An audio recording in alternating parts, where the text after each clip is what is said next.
ごきげんよう、上川カールです。今回取り上げる話題は、第3次ナゴルノカラバフ紛争についてです。一般的なニュースとしては、ちらっと取り上げられることもあるかとは思いますが、ほとんどの国民にとっては、それがどこで起きている出来事なの、それが一体何を意味することなの、といったことを全く考えることもなく、この紛争は終結しました。何しろ、この動画を撮っている段階においては、昨日、紛争が始まって、そして今日にはこの紛争は終わったと言えるのです。ですから一般的なニュースとして目にしないまま通り過ぎている人もきっと多くいることでしょう。しかし、この短い期間の紛争なのですが、そこに読み取るべき問題というのはたくさん日本にとってはあります。特に日本においては、話し合いさえすれば全ての問題は解決するという話し合い万能論が幅を利かせていて、軍事力を使った問題解決やもしくは現状変更の試みをしようとする人たちというのが確実に今の世の中には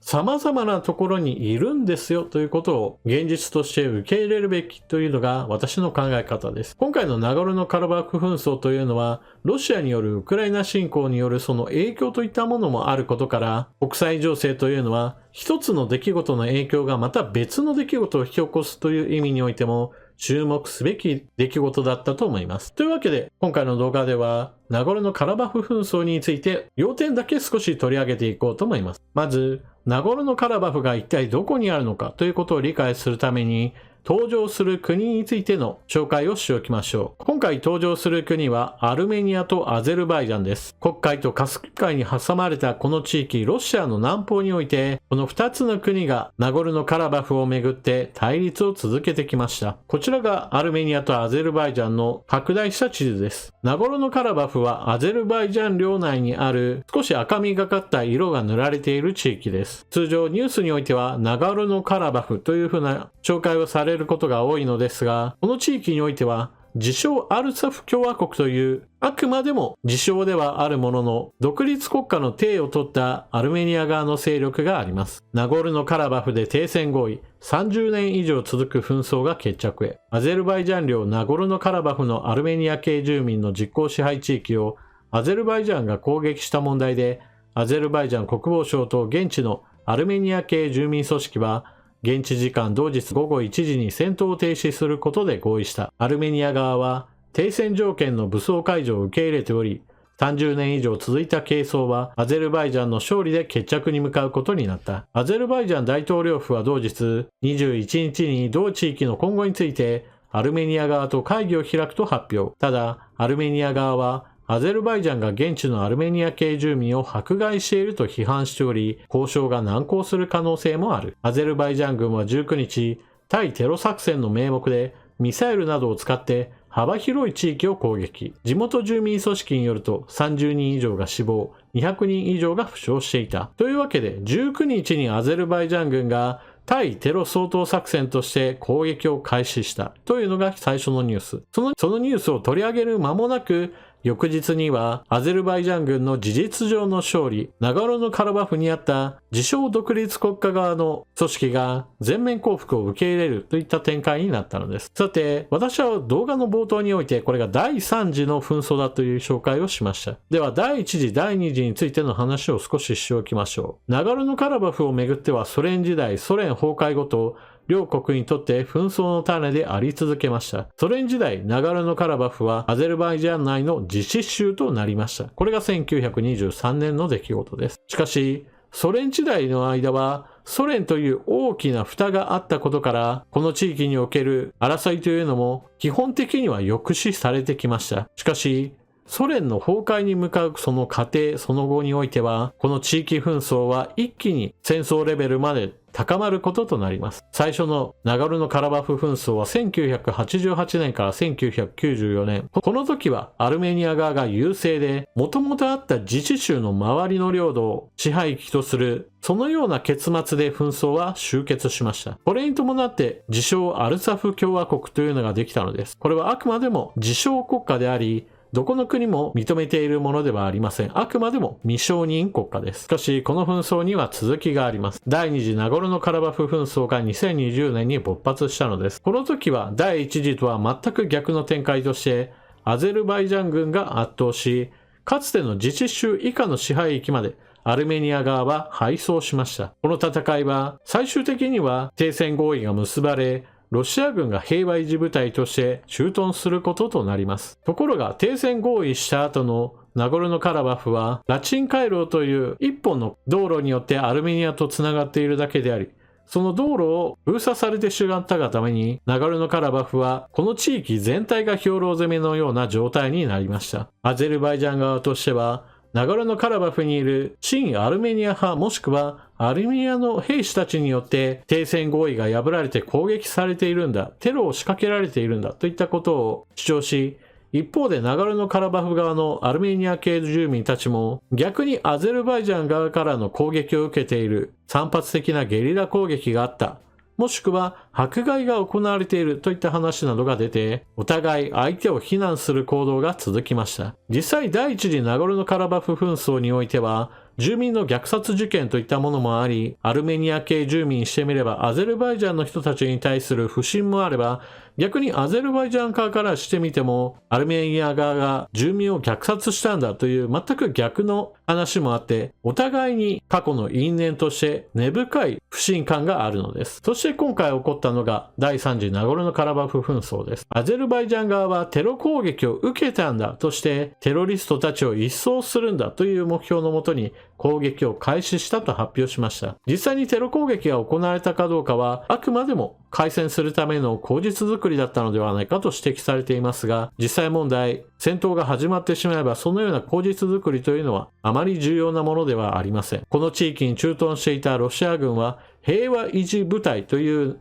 位置づけではあったのですが、この戦闘行為に関しては自分たちロシア軍が攻撃を受けた場合にのみ武器を使用する、それ以外においては武器を使用しない、つまり不干渉の立場を表明し、アゼルバイジャン軍による一方的な攻撃が進むこととなりました。例えばこちらの映像はアゼルバイジャン軍が保有しているイスラエル製のミサイルもしくはトルコ製の大型ドローンバイラクタル TB2 による攻撃だとされるもので、ナゴルノカラバフにある対空兵器を破壊した場面です。そして防空網をズタズタに引き裂いた後においては、地上部隊に対する攻撃も苛烈に行われました。航空優勢を完全に保った状態であれば、一方的な攻撃が実現することとなり、ナゴルノカラバフ側にある兵器や兵士は完全に無防備とも言えるような状態での戦闘を強いられることとなったわけです。そのような状態だったからこそ、武装解除といったような完全降伏といったものが実現したわけです。今回のニュースにもあったように、アゼルバイジャン側の要求として武装解除といったものが盛り込まれていることから、自称国家であったアルザフ共和国は